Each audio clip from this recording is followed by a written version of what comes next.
We get you set for Celtics Cavs Game 3 plus 3 cheers for David Price. Let's go.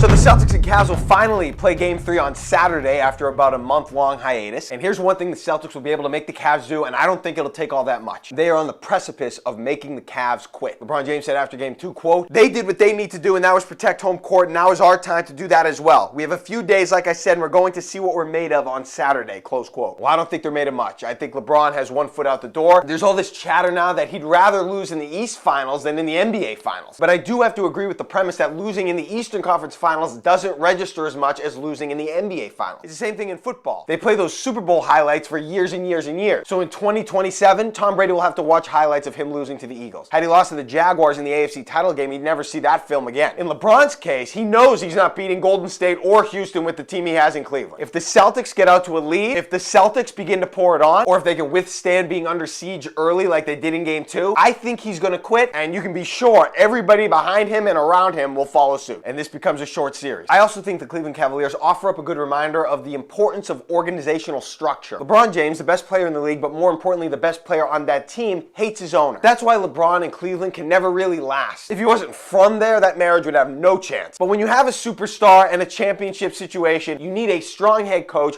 or a very capable owner to keep everything together. Phil Jackson was out with the Bulls and with the Lakers. The Patriots have Bill Belichick and Robert Kraft, two very capable men leading the charge. That's why that dynasty has been as successful as it has been all these years. It's why Bill Belichick was actually able to coach his superstar. It's the difference between the Cavs winning multiple championships and Kyrie Irving wanting to remove himself from the situation. It's the difference between the Patriots in the 2000s and the 1985 Chicago Bears. Celtics president Danny Ainge was asked on the Toucher and Rich show on Thursday what he thought about a Cavaliers player calling him a thief for the trade that netted the Celtics Kyrie Irving. Look, isn't that the point? Aren't you supposed to take advantage? I mean, this is pro sports. I hope he's a thief. I wish Bill Belichick could have been more of a thief when he traded Jimmy Garoppolo for a 2. That was a charitable donation. The biggest disaster for Cleveland was that pick from Brooklyn ended up at number 8. The last time an All-Star was selected with the 8th overall pick was Vin Baker in 1993. Had that pick been number 1, this trade would have been different. Now, this wasn't as big of a fleecing compared to what he did to the Nets back when he traded Garnett, Pierce, and Jason Terry. Here's the thing, NBA. Any aging stars Danny is trying to get rid of, stay away from. Not that hard. The Red Sox beat the Orioles on Thursday night. David Price, a complete game, 8 strikeouts, was 1 strike away from a shutout until Manny Machado hit a meaningless 2-run home run in the 9th inning. Great outing for Price nonetheless. Now, there was a lot of rhetoric after the game that, oh, David Price pitched great, you're not going to hear a thing about it tomorrow. Let me tell you something.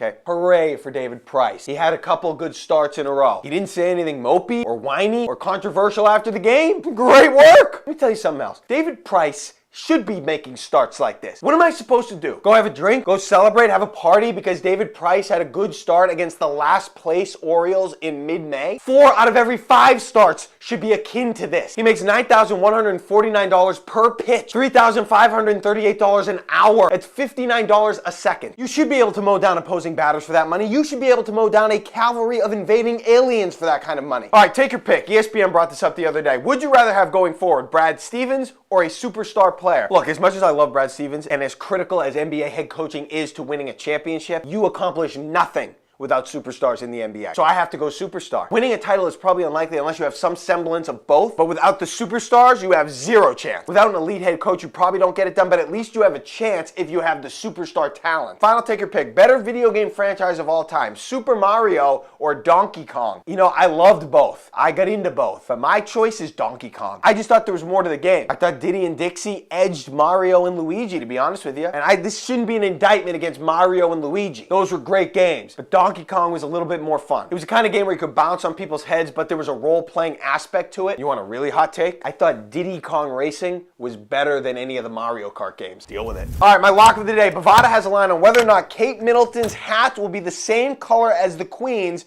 during the royal wedding on Saturday. I'm going absolutely not. It's minus 10,000, but I'm going absolutely not. There's no way Kate and the Queen would wear the same color hat. That has to be unbecoming. That's a fashion travesty for an event like this. Now you have to bet $10,000 to win 100. I wouldn't advise that necessarily, but there's no way their hats will be the same color. I guess the most interesting part about the whole thing, there hasn't been a King of England since 1952, and Prince Harry looks exactly like Eagles quarterback Carson Wentz. Have a good weekend. Well, as you know, I'm not on Snapface and all that, so I don't really get those.